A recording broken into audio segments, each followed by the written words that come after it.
This is Studio A, Joe. Your new home turf. I got a few pre-game matters to attend to, so make yourself at home. Holy smokes. Looks like being inside of a 427 Chevy small block.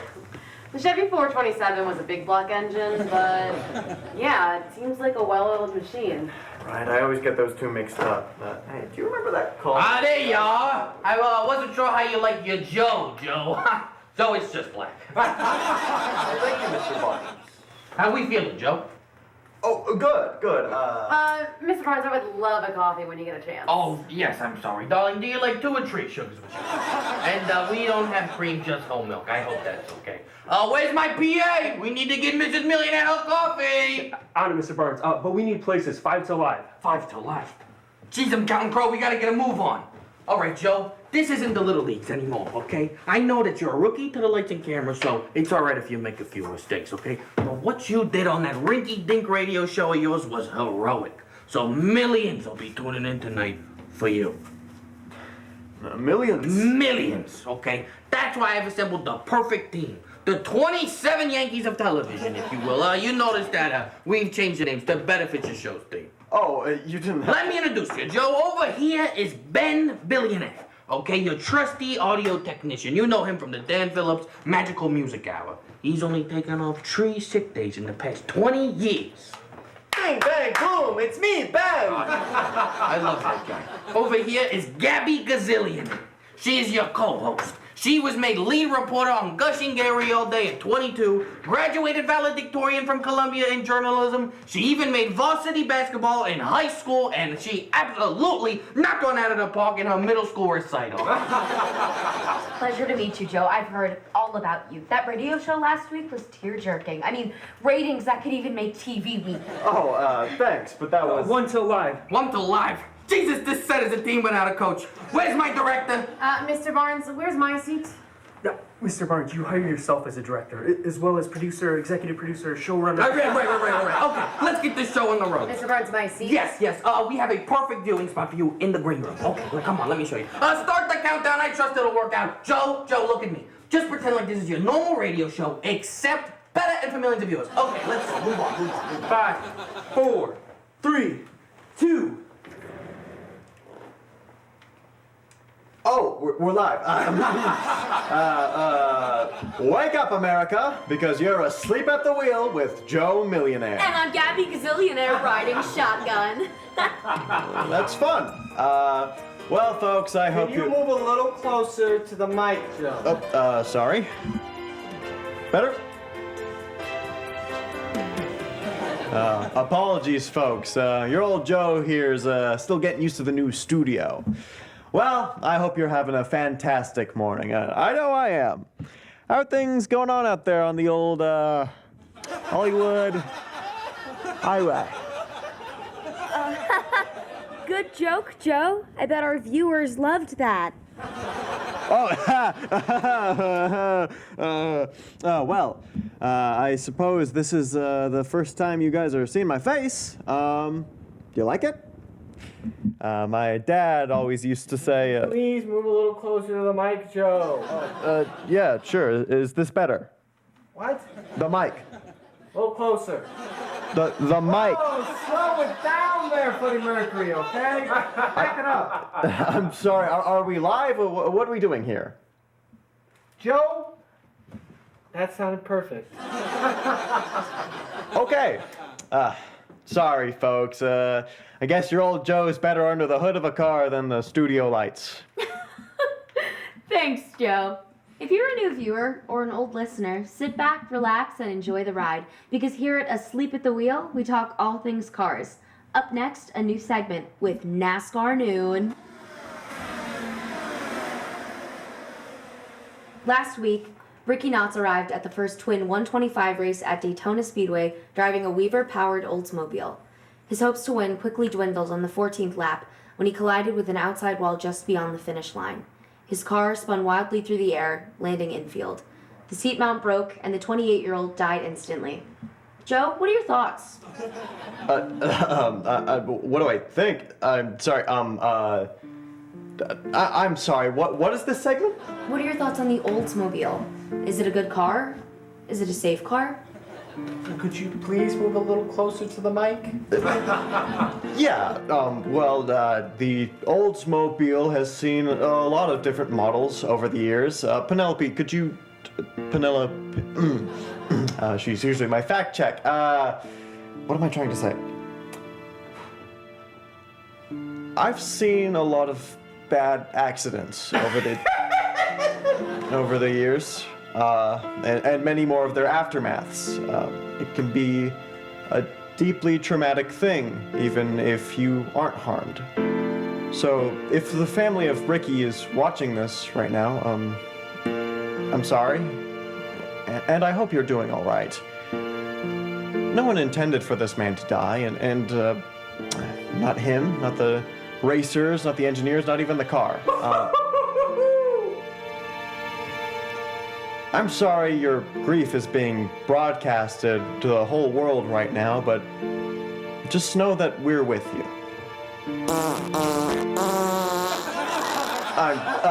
I'm sorry, what? What? It's okay, Joe. We've all been there. No, I didn't. A man died! Ah, whoops, not again. Be sure to stick around for more laughs like this. Up next, an interview with baseball legend Bo Dennehy. And now, a word from our sponsors. What was that? Oh, it's all good, man. First time jitters? Hey, say, is your name actually Joe Millionaire, or is it not? If not, it's a real good stage name. Well, thank you. No, it's... No, of course not. His real name is Joe Malzikanar.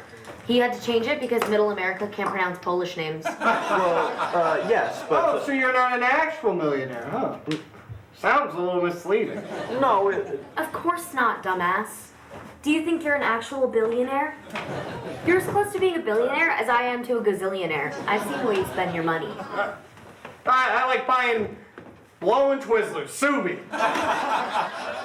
Why a baseball player?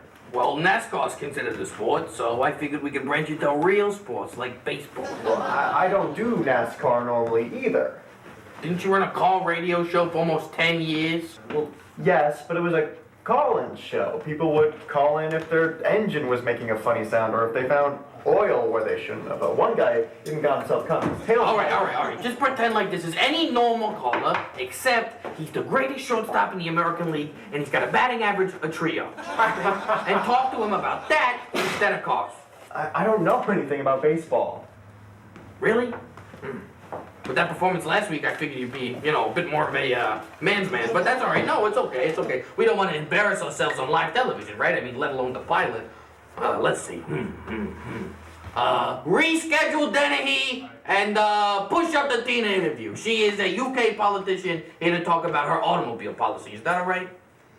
It's at least about cars. Perfect. PA, make it so.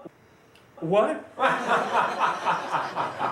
Excuse me, Mr. Barnes. I don't know if anybody told you, but I'm usually on set with Joe. Maybe you didn't hear him. I'm his fact check. I also used to run admin and production. Yes. I'm sorry about the mix-up, Mrs. Millionaire. We've actually decided to retire the coffee girl position. Now, I know this is going to be great for you. Just think of it like you're a bat boy, but for coffees. Actually, that might be a little bit lost on you. Think about it like this. You're one of them perfume gals down at the Sears. I have a decade in radio and a decade in cars. I deserve a good role on this show, damn it. Okay, let me think. Maybe Joe's secretary. You are a damn fool, Pete Barnes. You will regret this. No, wait. Where are we going? Enjoy your new show, Joe. Wait, what did you say to her? Mr. Millionaire, commercial break is almost over. We need you in places. Pete! Don't worry about it, Joe. I'll make sure she's okay, I'll see to it myself. No, but... Tina, how are you, honey? Oh, Peter, wonderful to see you again. Are you still commentating for LA Cricket? No, actually, this side of the pond, we call it baseball, okay? And I've been retired from this. So, Tina, look at me. If you need anything, you just ask, okay? We're gonna be live soon if you want to take your seat. Right over there. Right over there.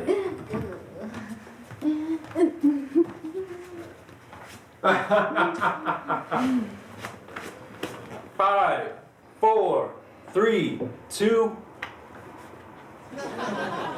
Oh, right. Still getting used to the no one thing. Hi, folks. Welcome back. Hope you enjoyed all those cool products that we showed you, and hey, maybe bought a few while you're at it. Joseph, when are you going to introduce me?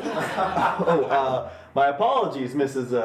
Carion, Tina Carion, Senior Minister to Thatcher's Cabinet.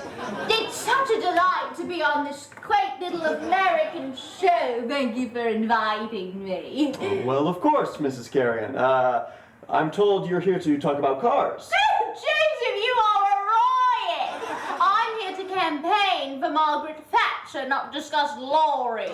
Though her latest policy does have quite a lot to do with those pesky, horrible vehicles. Oh, is she going to raise safety standards or environmental... No, don't even say it, Joseph. That word repulses me. No.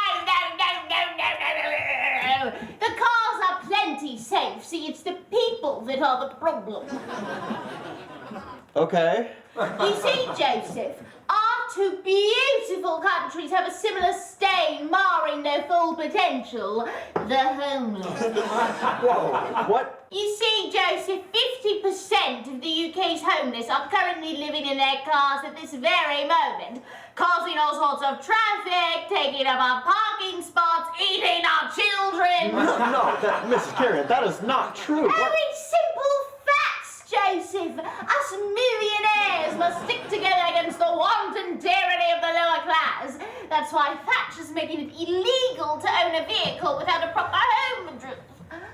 But that would put all of the homeless people out on the streets. Yes, it makes it so much easier to send them to the island. The island? I'm sorry. Do Americans not have an island? Or where do you send all the evil poor people? Mrs. Carion, please. I can't believe I have to say this, but being poor doesn't make you evil. I mean, what you're saying could ruin the lives of... Jason, I'm so sorry. Is there something wrong with your microphone? It almost sounds like you're about to disagree with me. I think we're having some technical difficulties. Miss Carion, how about you just carry on? How cheeky, dear. Yes, see, it's all very simple. Only when we all stand together and say no to homelessness, not in my neighborhood, will we finally see change. We must band together to make the lives of the homeless a choking, dismal, tartarus, a burning hell of Grecian proportions.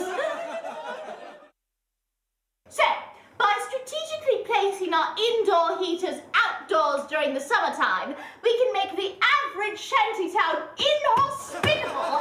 We can even do the same with our AC units in the winter. We aren't using them anyway. So ingenious, Tina. Very economical. I think that's all the time that we have, Tina, but thank you for making the time for us today. Oh, thank you, darling. Remember, vote Carry On for cleaner tomorrow. Thank you, Joe. Thank you, Tina. Tune in tomorrow for more Asleep at the Wheel. I've been Gabby Gazillionaire, riding shotgun. Great work, Joe. Let's discuss some strategies over lunch to elevate your interviewing skills.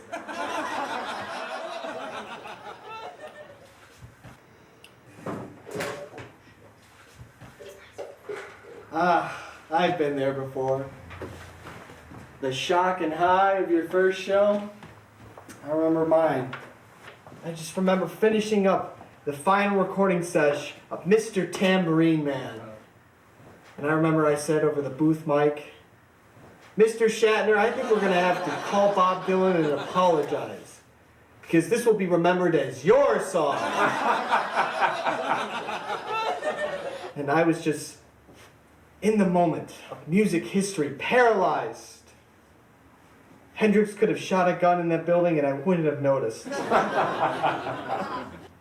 But you're probably wondering, will I chase this high again? Will it ever happen? Of course it will. You made it, Joe.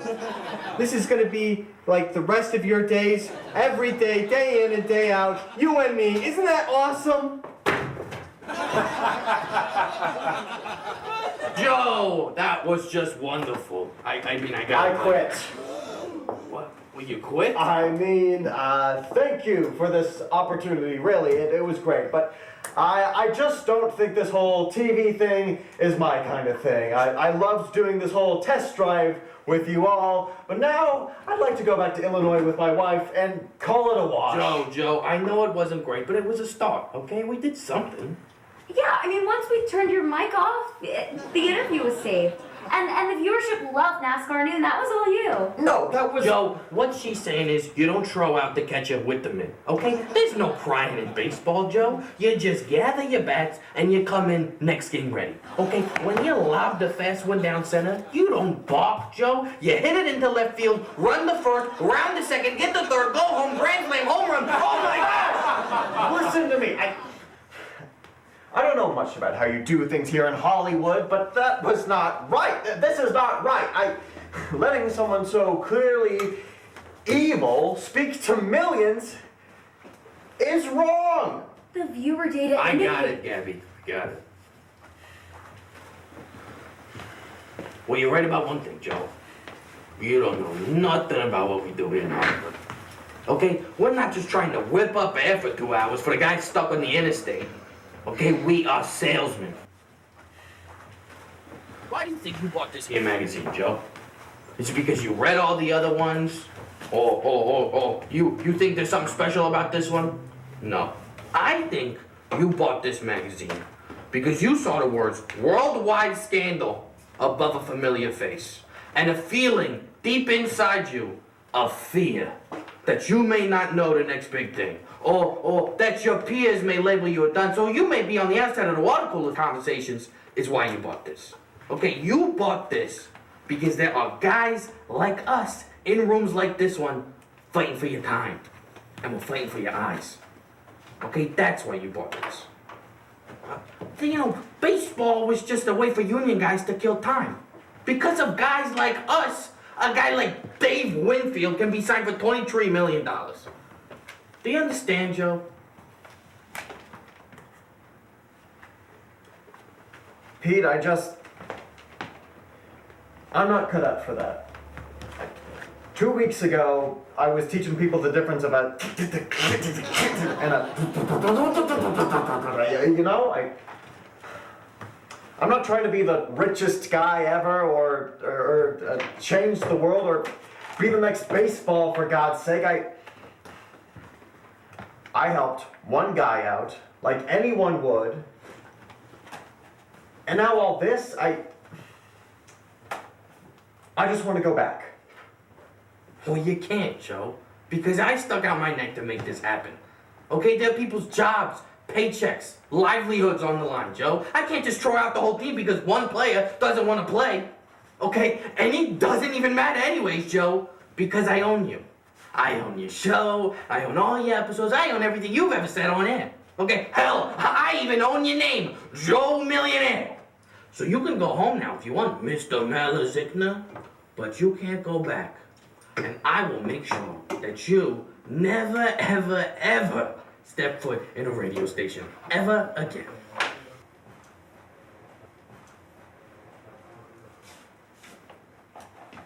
Call Mrs. Malazikna and tell her that I'm ready to talk. Bye, Joe.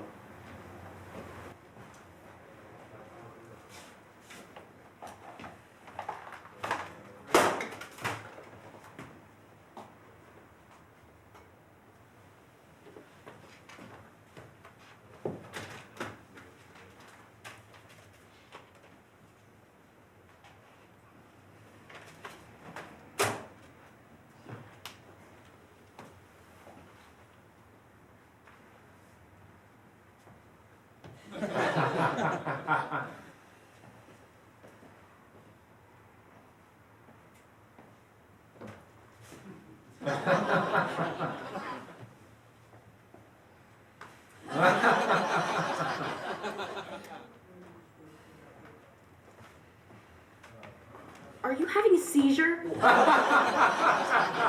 I... Pete's big speech didn't help, huh? No. Well, I guess you didn't mention the 3-point viewership increase we saw today? Or the 55 major sponsors calling in to get your face on their product. I mean, like, you could be the Tony the Tiger of cars. Look, I know the set was a little rushed, but with this kind of network support, you're basically king. You could ask for anything.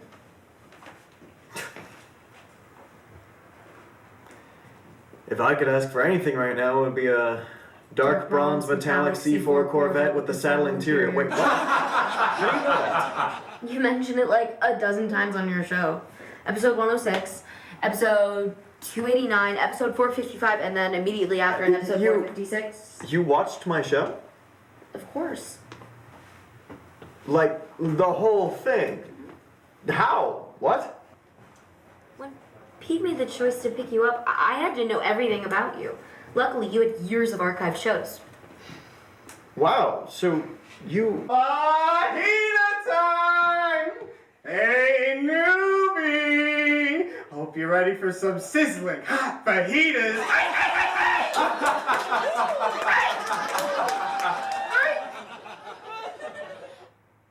What's going on here? Is everything okay? He's quitting. Quitting? Where's this coming from? Well, after today's interview, sizzling hot fajita platter? Oh, of course! I make every newcomer a sizzling hot fajita. It's what I do. And if this is about the whole interview thing, well, I just had to cut you off, because I didn't want you to say anything that you were going to regret, okay? I was looking out for you. You've done this before. Oh, of course. Dan Phillips was a good guy, but boy, did he have a racist side. Oh my God. Well, Ben, that's not me. I'm just asking you to trust me. Trust you, huh? I could, but I got orders, Well, if you're not up to the challenge.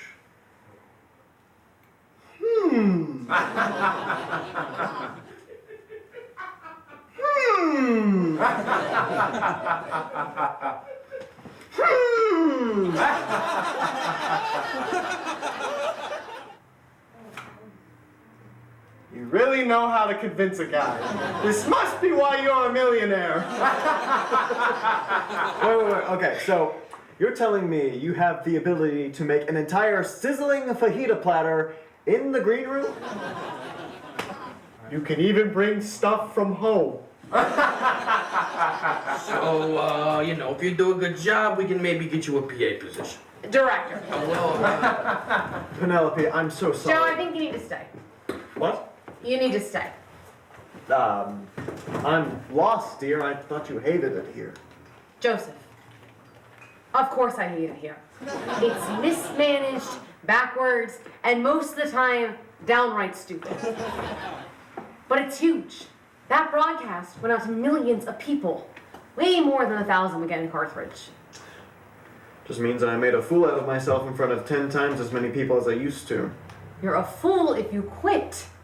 Don't you realize the kind of change we can make with an audience like that? When I was a kid, I lived in a van for a couple months. And I wish that the kids at school or the people at the grocery store had someone like you on TV instead of people like Carion defending us like you tried to do.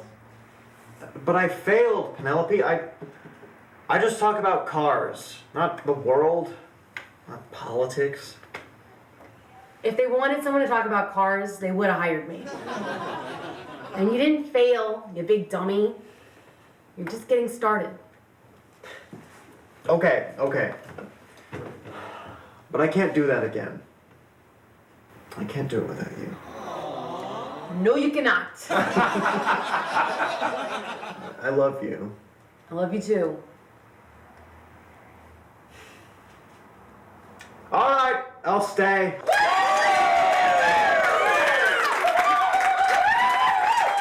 We go live right now. Well, I guess we can just bump the news. All right, everyone listen up, because I'm only going to say this once. We're going live in 2, Dolly this camera back a little bit. Bring up these lights. I need 2 coffees. Somebody clean up the fajita. And where's the set deck? Because the set looks terrible. Well, it seems like you got a handle on the job. You hired. I know. All right, guys. We're going live in 5, 4, 3. Wake up, America, because you're asleep at the wheel with Joe Millionaire. And I'm Gabby Gazillionaire riding shotgun. I wanted to start up the engine again this morning to condemn the words and actions of Tina Carion. When I was a kid, around 12, a family came into my dad's shop. A mother, a father, and a kid, a little bit younger than me. They said their engine was making an odd hiccup sound whenever they shifted gears. So I went in to do the first troubleshooting, and I saw something bizarre. It looked like this family had all their worldly belongings inside that car, packed but usable, as if they'd been living in there for quite some time. I ran back to my dad and told him what I saw, how gross I thought it was. The shock on his face, I will never forget. He went to the car, tuned it up, and sent the family on their way without charging them. And when he came back to me, he said in firm but not unkind words, "That could be us." 4 words. And that was that. Viewership's up 10 points. So, I'm just asking that you think the same next time you're disgusted by people just trying to survive. Because one day, you could be driving a Mercedes, and the next day a bike. But you still gotta get to work. Now back to the news. We're clear!